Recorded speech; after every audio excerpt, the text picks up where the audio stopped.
Alright, so welcome back to Clank in Space. So yeah, as I was saying, even though technically this section of the board here is a different section, because it's a different part, I would imagine that this still counts as the cargo bay, because it's only one space anyways that's part of it, and it would make sense that the cargo bay would have all the escape pods in it. So if you were on this space and you got knocked out, then you would still be, rescued by your crewmates from your ship, wherever your ship, obviously, docked at. Now, if you're over here, though, in any of this section here, and you're knocked out, well, you get nothing. No victory points at all.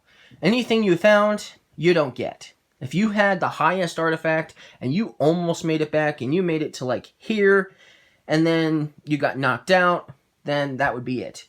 Now, with that said, because there actually isn't a spaces tracked where the player would just go and go and go till it reaches the end and then the game would be over. So that means that even though the player who makes it to the escape pod first will actually take cubes out of the bag to damage the remaining players, that means that player will still do that, but it's unlimited. They will continue to do it until all the players have either been knocked out or made it to the escape pods. So there isn't a huge haste in trying to make it back. Although, if they continuously do that, and you're only playing with 2 people, then you might want to get back as soon as possible, within like 3 turns, because I noticed I came pretty close to dying, to being knocked out, because I had, it was already turn 5, and I was like, I had 2 left on the meter, and 5 were being drawn, so, I think I wouldn't have lasted much longer if I hadn't made it to the escape pod by then. But that does mean that if you're playing with 4 people, there isn't that huge risk of trying to make it back as soon as possible, which is nice. So you don't have to feel rushed to make it back. And I really like that a lot. Even though I would usually be the player to try to make it back first, I found out that even in the original Clank, you almost always lost anyways because I wasn't able to get enough victory points. Even though I did have some fun, making it so one player couldn't make it to the end and get the 20 extra victory points token for making it back, safe and sound. Still, I think I like this more just because of that reasoning. And so that is another big difference between this version of Clank versus the original, which is pretty cool. Now, obviously, the board isn't extremely pretty. I do like the original board better as far as coloration and just artwork. But artwork doesn't really make a game in my eyes, so it doesn't have to be perfect for artwork. And the layout and the way you put the board together is pretty cool. Although I can see some wear and tear at some point. Putting these together is sort of a hassle because some of them don't like to go in to the other sections as easily as others. And so I can see at some point, some of this material on the edging coming off because it doesn't want to connect perfectly because it's pretty tight. But it fits pretty well together. And because they had the board like this, another thing I like about it, it stays nice and flat. I noticed with the original boards for Clank, or the board that we played with for the original classic Clank, the board wasn't perfectly flat. It wasn't because it was one huge board. And that's how it is with most boards that size, is they're not usually 100% flat. But because these were put together in several sections, there's actually 7 pieces to this entire board. It stays really flat, which is something I really like. Now, another really cool thing about these 3 modules here in the middle is they're double-sided. And so there are different things on the other side. One of them I remember is the engineering bay. Another one has promenade. And the other one has, I believe, the arena.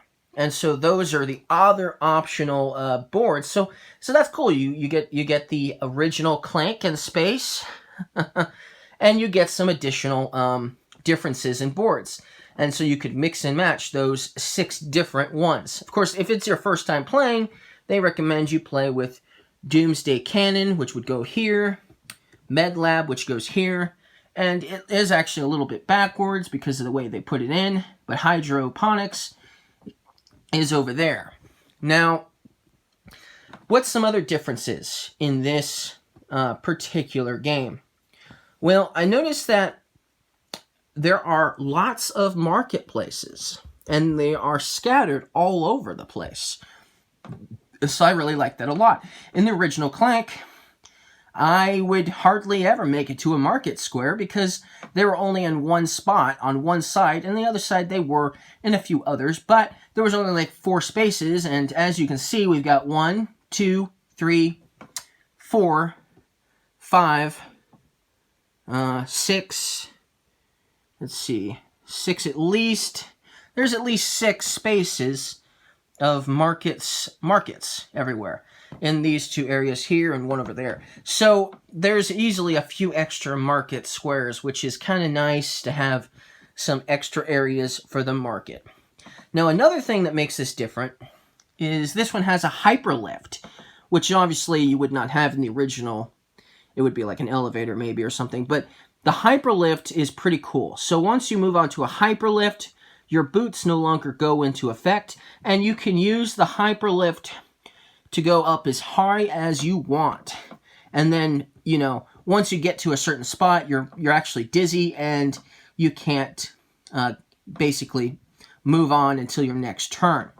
But there are areas where you need a key. So if you want to access this section of the hyperlift, not only do you need a master key, but you also need that command module to use the hyperlift here to here.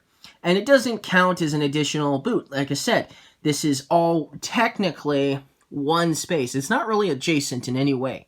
These spaces are all technically combined, and you can move between them however you see fit, and then get off once you're no longer dizzy and start using your boots again.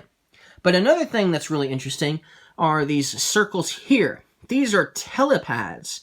And once you have a telepass, which you can get from the market for 7 credits, you can teleport from telepad to telepad, as long as you have that. But until then, you can't use the telepads to teleport. So that's another thing that makes it different. The original Clank didn't have anything like that. Of course, it did have ways of teleporting, and this game still has ways of teleporting without the telepad. And if you use a card that allows you to teleport, then you can teleport around and still move around. Now, I will say this. There are security checkpoints everywhere. You see these red lines that indicates a security checkpoint, and they are everywhere. Think of them as those crystal caverns from the original Clank, but I think there's actually a few more security checkpoints than there were crystal caverns. And so once you obviously land on a security checkpoint, you can no longer move for the rest of the turn. Now, you could teleport out if you had the ability to teleport out with a card, but you still could not use your boots after you teleported out. You would still, in a sense, be stuck where you were. So that's kind of interesting to note. But, you know, pretty cool that there are security checkpoints everywhere you go. And let's see here. Another thing that makes this different is the marketplace itself. Now, obviously it has the master key, which the original Clank had. But obviously this wasn't in the original, the telepass. The med kit automatically heals you twice once you acquire it, and then it's worth 5 victory points at the end of the game. But this is another thing that's very different. The contraband. This is a contraband token worth 10 victory points. Now, the contraband has actually something unique to do with certain cards. Let me find one. I put one near the top, I think. Oh, here we go. So here is one of the cards called Furry Smuggler. Looks sort of like a cat alien, right? Well, if you'll notice, that token, which is that right there, is actually on this card. And so if you have the contraband token and you also have the furry smuggler, then when you play the furry smuggler, you get 3 credits. That's pretty cool. So there's another reason why you'd want to get something from the market. Usually, there'd only be 2 reasons to get something from the market, and the rest was just for victory points, right? And the original had a bag. Now, the original Clank had a bag that you could buy, and then if you had that bag, you could actually acquire 2 artifacts, which is nice, right? This game does not have the bag. So therefore, you can only get 1 of the artifacts here. Okay? So only 1. There's only 6 artifacts in total if you're playing with 4 players. 2. So there's not like a huge amount. I think the original Clank had 7, artifacts. So that's another big difference. The marketplace doesn't have the bag. So choose your artifacts wisely, obviously. And so that's pretty cool. But there's a lot of other cards that have additional effects besides just the having the contraband token. Now, here's one of them. This one, the Thunderbug 1701, well, when you play it, you get +1 Clank, and it's got 2 swords on it, right? But you'll notice that it has an additional effect, and it has this. This is a power crystal. If you have a power crystal, here's a power crystal, for instance, there's only 5 of these, and that's the limit there is. So, if there's none available, then you can't get any of these for yourself, obviously. But if you have a power crystal, you may trash any cards in your play area or discard pile. And so that's one of the many abilities that cards will have as long as you have a power crystal. Until you get that power crystal, you can't use that ability. But if you acquire that power crystal after you have played the card on your turn, then you could play the ability, activate the ability then, which is pretty cool. Alright, let's see. What else is there? Okay. Here's another cool thing. So, some of these cards have factions. Not all of them, but some of them have factions. And the Furry Smuggler is actually one of the factions. One of the 3 factions there is.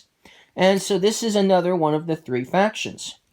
And so, they actually have, some of these factions have an additional ability. Like the Judo Laser Sword allows you to draw a card as an additional ability. But here's the thing. You can't activate this ability unless you have played a card that is of the same faction as this ability here. Even though the sword is still technically the same faction, some of them don't have a faction but have an ability, faction ability. So, basically, if you play this on the same turn as this, then you'll be able to activate that ability and draw a card, which is pretty cool. But you would have to play, basically, 2 cards of the same faction in order to play that ability. And I was only able to pull it off 1 time in the entire game. So it's really hard to do, to be able to get both of them at the same time, because you still only get to start with 5 cards, like in the original Clank, and so it's not so easy to pull off. But if you do, that's pretty cool, and there are a ton of abilities for that. Okay, let's continue in the next video.